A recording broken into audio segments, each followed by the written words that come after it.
Hey, what's up guys? My name is Axidroid and welcome back to another video. I know it's been a long time since I've actually properly uploaded a YouTube video, but today I'm here to showcase another mock of mine which I'm very proud of. It's my first ever helicopter, and here we have the RDA Samson SA-2 dual blade helicopter, and this is also version 2 of it. So I've had another version that I've since then upgraded with new pieces. For example, the new 2 wide blade instead of a 1 wide blade looks way better and way more accurate. Since the Avatar Frontiers came out, it gave me like a super accurate model, 3D model that I could spin around and actually update some parts of the helicopter with. And this video is actually kind of just a promotion for my instructions for this model, since it is available now on Rebrickable. So if you want to build this design, you can actually go ahead and go down to the link in the description down below and get the instructions for it and also the part list, so you can import them into Bricklink and actually order the part for yourself.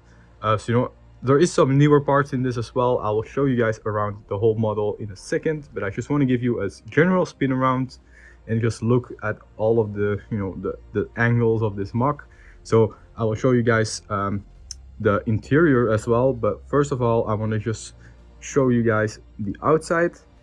Okay, here we have the top side of the model. So we have some stickers on this model as well, which will not be included. This is just something I implemented to make it a little bit more detailed than it is already. So here are the blades. They do not really spin. They're kind of limited because of detail. So they, so I'll show you guys how these are built. So these are built by just one of these weird pieces with the 3 bars. And they just go on this. They don't really spin that much, but it's something I had to sacrifice for detail, which sometimes happens. So we have these. They do move around this way, so you can have some other angles, since these do move in the movies. If you want to go forward or backwards or if you want to turn left or right, things like that. All right, here we have the back side. So this was definitely one of the hardest things to create, since there's a lot of angles meeting here. But we do have this awesome exhaust, these engine exhausts, which look really cool, which are very recognizable on the model itself. It uses, I'll point out some of the newer parts in this model, since I do like using newer parts just to experiment with. Here we have the 3x3 round tile from the Bausch helmet.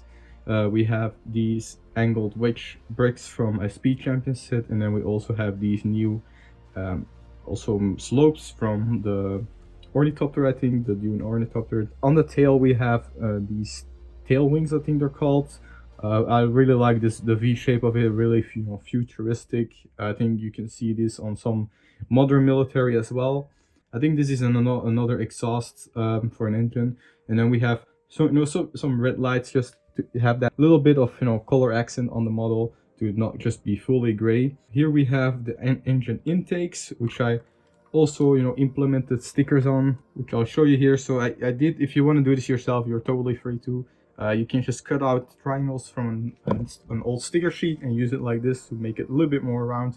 Otherwise it would be just a 1x3 plate and 2 round plates above, but that's totally up to you, of course. Okay, so probably last thing on the top are these cable spikes, cable cutters, I think they're called. So we have these big ones. At first I didn't really know what they were, but quickly found out what they're actually for. So these are to cut vines. So if the helicopter ever got stuck in some vines in Pandora, it'll be able to cut them over here, or if a vine slides over the windshield, it will be cut here.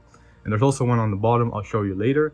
So that's what these things are for. These are the cable cutters. And actually real helicopters also have this implemented in their helicopters, but a little bit more discreet, I guess.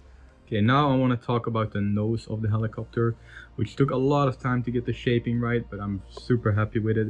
So these pieces, these windshield pieces are actually only in one set. It's like an old Ferrari set, I think. And I'm super happy that shapes exist, because I think it really makes it look so nice. I have to have that cone shape right here. There are some gaps. Once again, I have to sacrifice some of it to get the shaping right. So I will show you guys the interior just in a bit, but I wanted to show you guys the nose first. So it uses this also a Speed Champion set piece, and then it has this little camera on the front, which is also something that modern military and just general like helicopters have as well.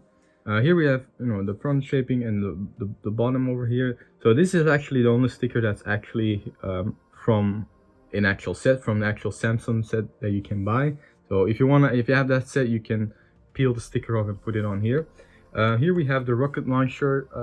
This is like the only actual attached weapon to this helicopter, since it's not really an attack helicopter, it's more of a troop transport or a utility transport. But I wanted to have just that little accent of a red color in there. Normally it's 4 rockets in there, but I had to just go 1. There's always some limitations with Lego, of course. I mean, that's pretty much it. For the actual nose part, I think I really love the shaping of it. So let's show you guys how the windshield comes off. So it just pops in with these bar pieces to those clip pieces, and I'm really happy how I got 4 people in there, so we have 4 seats like it is in the movie. And I'll show you guys later how to access the inside and put your figures in there as well. There's an easy way to do it. I really like this plate stuck in this clip. I really like the shaping here. I did add some stickers over here which are not they're all custom, so I made them myself. Here we have a gun that's also part of the new V2 that the version 1 didn't have, which is I like this a lot with the the belt over here. Now I want to talk a little bit about the stand. So the stand is also included with the instructions, and it is kind of sturdy. With this vehicle, the center of gravity is, I don't know, pretty much in the middle, so I think it works pretty good. I wanted to get an angle forward, since that's most of the time the vehicle is moving forward, of course, with the rotors like this. I think it looks really cool. So right now I'll show you guys how to access the interior. This video is kind of a review of the MOC, but also kind of a showcase how to handle it and how to make it easier for yourself if you're struggling. So if you want to make it easy for yourself to access the interior, I would just pop off the rotors like that,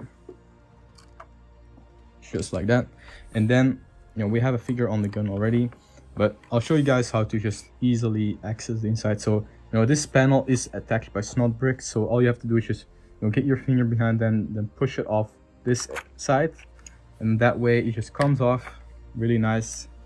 And that way you can put your get this off again. Of course it breaks when I have to show it. So that way it's very easy to access the figures, and you can just pop them out and pop them in.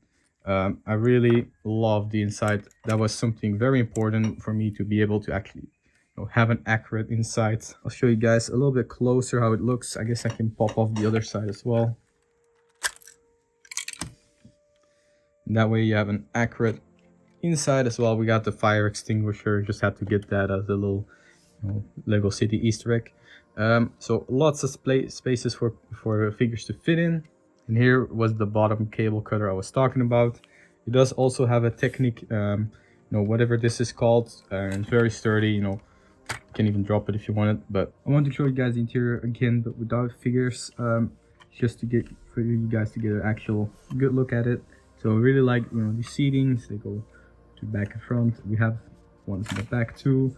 And I really like the console here as well. We got the joysticks and plenty of space for figures. Then we have a middle seating here, so you can put a figure on there, put figures on here, have them standing here as well. I'm just so happy I was actually able to include enough space for actual figures to put in there, since it is a troop transport, so you need to have some people be able to actually stand or sit in it. So one last look, and also how to handle it. I like to just pick it up like this. It's pretty sturdy from here.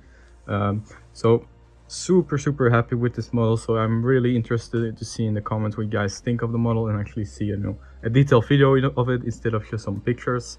So I'm so happy to be making vehicles. I've really enjoyed making this.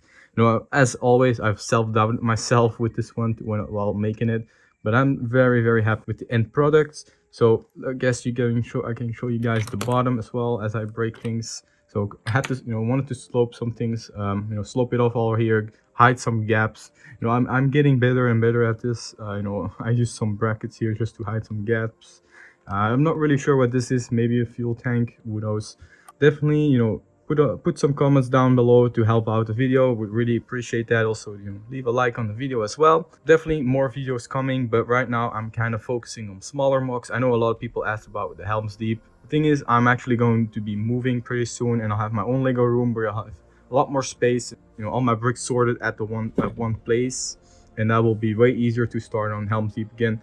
I've invested so much money and time, and I love the Two Tower movie, so I'm definitely finishing that mock. Don't worry guys, but right now I'm just in my small mock phase, I guess you could call it. Things keep breaking off, but that's pretty much it for this video.